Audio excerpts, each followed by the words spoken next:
یا پھر نواز شریف صاحب کی جعلی رپورٹیں. اچھا جی جعلی رپورٹیں. عمران خان صاحب بھی یہ کہتے رہے کہ جناب نواز شریف صاحب جو ہیں وہ جعلی رپورٹوں پر, جعلی میڈیکل ٹیسٹوں پر باہر گئے. جب وہ نومبر 2019 میں ان کو بھیجا جا رہا تھا, جب عمران خان صاحب نے خود آ کر سینہ تان کر کہا تھا, سینہ ٹھوک کر کہا تھا کہ جی میں اس معاملے پر سیاست نہیں کروں گا, میں نے خود شوکت خانم کے ڈاکٹروں کے ذریعے تصدیق کروائی ہے کہ نواز شریف صاحب کی صحت اچھی نہیں ہے, لہٰذا ہم نے یہ فیصلہ کیا ہے کہ ان کو باہر جانے دیں. اور پھر عدالت میں جا کر کہہ دیا کہ جی ہاں آپ باہر جانے دیں. اور اس کے بعد جب نواز شریف صاحب چلے گئے تو اس کے بعد پچھتاتے پھرے. جب نواز شریف صاحب باہر گئے, باہر جانے کے بعد مسلم لیگ نون جو بالکل دبک کے بیٹھی ہوئی تھی, تگڑی ہوئی, مسلم لیگ نون نے اپنی پولیٹکس کرنا شروع کر دی. تو اس کے بعد عمران خان صاحب کو پھر بولنا شروع ہو گئے, کہنا شروع ہو گیا کہ جناب نواز شریف یوں لگ رہا تھا, مجھے تو یہ کہا گیا تھا کہ نہ جانے وہ ان کے ساتھ کچھ ہو نہ جائے, وہ اتنے بیمار ہیں. میٹنگ میں وہ کابینہ کے اجلاس میں شیریں مزاری نے کہا, شیریں مزاری کی آنکھوں میں آنسو آ گئے, ان کی رپورٹس, ان کی باتیں, ان کے متعلق, ان کی صحت کے متعلق باتیں سن کر تو ان کی آنکھوں میں آنسو آ گئے, وہ تو رونے لگ گئی. تو میں نے سوچا کہ پتہ نہیں کتنے کے بیمار ہیں, تو میں نے کہا چلیں جی جانے دیتے. اور اس کے بعد جب میں نے ان کو جہاز پر دوڑتے ہوئے چڑھتے دیکھا, حالانکہ نواز شریف صاحب جہاز پر دوڑ کے نہیں چڑھے تھے, لفٹر سے چڑھے تھے, لفٹر پہ آئے تھے, اس پر ان کو لفٹ کر کے جہاز کے دروازے اوپر تک, کیونکہ سیڑھیوں سے وہ نہیں چڑھے تھے, ان کے اس وقت پلیٹلیٹس جس طرح کی ان کی رپورٹس تھی کہ ان سے چلا نہیں جاتا تھا, تو وہ بہرحال علیل تھے. تو عمران خان صاحب نے وہ بھی ایک بات جو تھی وہ رپورٹس کا, تو ظاہر رپورٹس کس کی تھی, حکومت پنجاب کی, شعبہ صحت پنجاب کی, وزیر صحت پنجاب آج تک کہتی ہے کہ جناب میں قائم ہوں, میری ان کی رپورٹ ٹھیک تھی. نواز شریف صاحب کی طبیعت خراب تھی, صحت علیل تھی, وہ بہت خراب حالت میں تھے. لیکن عمران خان صاحب جو ہیں وہ کہتے رہے کہ جعلی رپورٹس پر گئے ہیں. یعنی آپ اپنے آپ کو, خود کو ملزم ٹھہراتے ہیں دنیا میں. ایف اے ٹی ایف میں ہمارا معاملہ کیا ہے جی؟ ایف اے ٹی ایف میں ہم پھنسے ہوئے ہیں منی لانڈرنگ اور دوسرے ایشوز کی, وہ ٹیرر فنانسنگ, اور اس میں منی لانڈرنگ کا بھی حصہ ہے. ہمارے وزیر اطلاعات فواد چودھری صاحب کل پرسوں پریس کانفرنس کر رہے تھے کراچی میں کہ سندھ کو جو 1900 ارب روپے ملے ہیں وہ 1900 ارب دبئی منی لانڈرنگ کر کے بھیج دیے گئے ہیں. اب ظاہر ہے یہ تو سرٹیفکیٹ آپ نے دے دیا ایف اے ٹی ایف کو اپنے خلاف.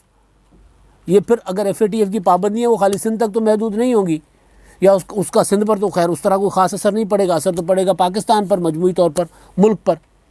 تو ہم وہاں پر ایف اے ٹی ایف میں نکلنے کی کوشش نہیں کر رہے ہوتے, ہم یہاں آ کر قوم کو کہتے ہیں کہ جناب ایف اے ٹی ایف میں انڈیا نے لابنگ کی, اور اس کے بعد جب انڈین وزیر خارجہ جے شنکر کہتا ہے کہ جی ہم نے لابنگ کر کے پاکستان کو ایف اے ٹی ایف سے نکلنے نہیں دیا, تو پھر ہم یہاں پر فاتحانہ پریس کانفرنس کرتے ہیں. دیکھا ہم نے کہا تھا نا کہ انڈیا ملوث ہے, انڈیا ہمیں نہیں ایف اے ٹی ایف میں سے کہ گرے لسٹ سے نکلنے دے رہا. مطلب میں کہتا ہوتا ہوں کہ جس بات پہ شرمندہ ہونا چاہیے اس پر ہم فاتحانہ بات کرتے ہیں کہ بھائی انڈیا نے تو کرنا تھا, ہم نے کیا کیا, ہمارا وزارت خارجہ کہاں, ہمارے وزیر خارجہ کہاں, ہماری خارجہ پالیسی کہاں, ہم کہاں کھڑے ہیں افغانستان میں؟ ہم نہ 3 میں نہ 13 میں.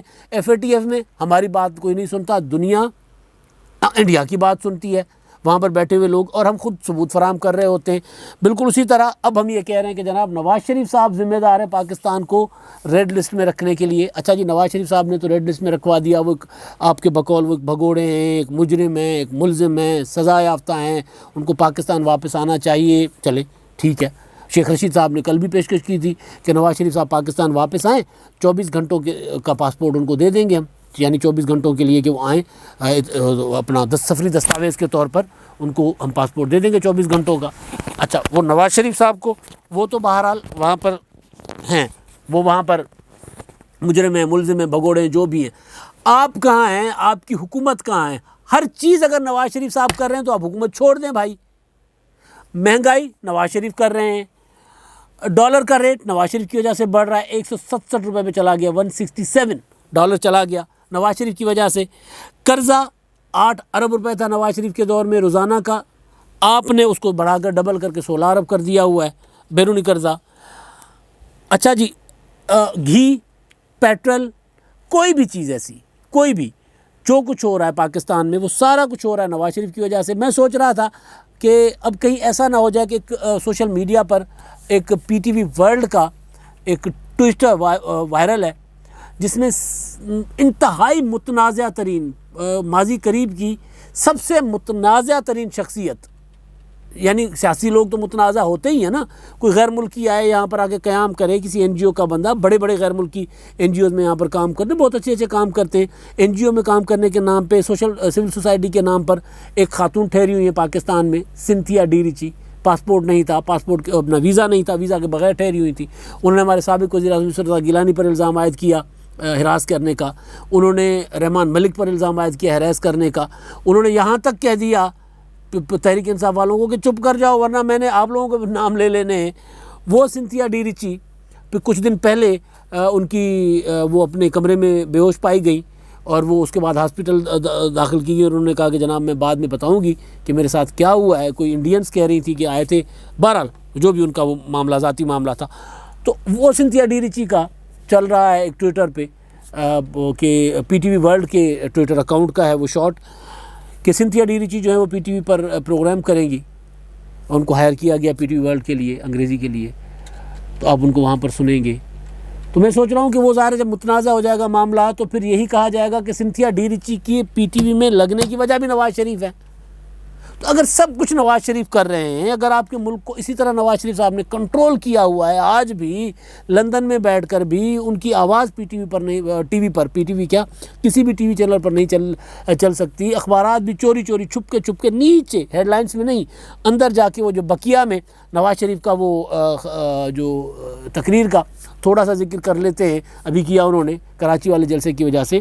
تو جو نواز شریف بول نہیں سکتے, جو نواز شریف جس کو پاکستان کے عوام نے بقول آپ کے مسترد کر دیا ہوا ہے, جس نواز شریف کی کوئی حیثیت نہیں ہے, جس نواز شریف کی سیاسی جماعت نہیں ہے, جس نواز شریف کا کوئی سیاسی مستقبل نہیں ہے, وہ نواز شریف برطانیہ میں بیٹھے ہوئے پناہ لے کر, برطانیہ میں پریکٹیکلی ویسے وہ پولیٹیکل اسائلم انہوں نے نہیں لی, لیکن ظاہر ہے برطانیہ کے رحم و کرم پر بیٹھے ہوئے وہ اتنے پاورفل ہو گئے کہ ہماری ریاست سے زیادہ, ہماری حکومت سے زیادہ, جن کے پاس وسائل ہیں, جن کے پاس پورا کا پورا وزارت خارجہ ہے, جن کے پاس وزارت داخلہ ہے, جن کے پاس پتہ نہیں کتنے لابسٹ ہوں گے, پتہ نہیں کتنے کروڑوں اربوں روپے خرچ ہو رہے ہوں گے ان پر, وہ کسی کام کے نہیں. اور نواز شریف صاحب جو ہیں وہ وہاں بیٹھے بیٹھے ہمارے ریڈ لسٹ پہ ہونے کی وجہ ہیں.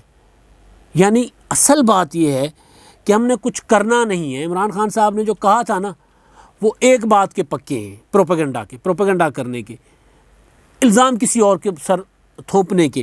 خان صاحب نے کہا تھا جب انہوں نے 100 دنوں کا پلان دیا تھا حکومت میں آنے کے لیے, ابھی حلف اٹھانے سے پہلے انہوں نے 100 دنوں کا پلان دیا تھا. جب 100 دن مکمل ہو گئے تو ان سے پوچھا گیا جناب 100 دنوں کا کیا ہوا, تو انہوں نے کہا جی پچھلی حکومتوں کی وجہ سے میں اس پر عمل نہیں کر سکا. تو پوچھا گیا کہ جی اب تو پچھلی حکومت 1 سال آپ کو ہو گیا تقریباً, تو اب پچھلی حکومتوں کا مطلب 3 ماہ ہو گئے, اس کے بعد 1 سال ہو گیا. تو پوچھا گیا جی اب آپ کو 1 سال ہو گیا تو اب آپ کیوں نہیں عمل کر پا رہے اپنی وعدوں پر. تو خان صاحب نے کہا تھا کہ جی پچھلی حکومتوں کی وجہ سے. تو کہا گیا کہ جی پچھلی حکومتوں پر کب تک آپ یہ الزام ڈالتے رہیں گے, آپ خود بھی تو کچھ کریں, آپ کی کوئی سمت نظر نہیں آ رہی.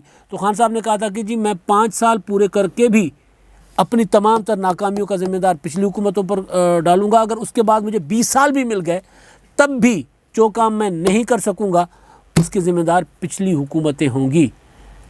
اب اگر پاکستان ریڈ لسٹ پر ہے اور اس کا ذمہ دار نواز شریف ہے تو پاکستانیوں سمجھ جاؤ کہ اس حکومت, ان تلوں سے تیل نہیں نکلنا, عمران خان کی حکومت سے کچھ نہیں ہونا. اب تک کے لیے اتنا ہی. اللہ حافظ.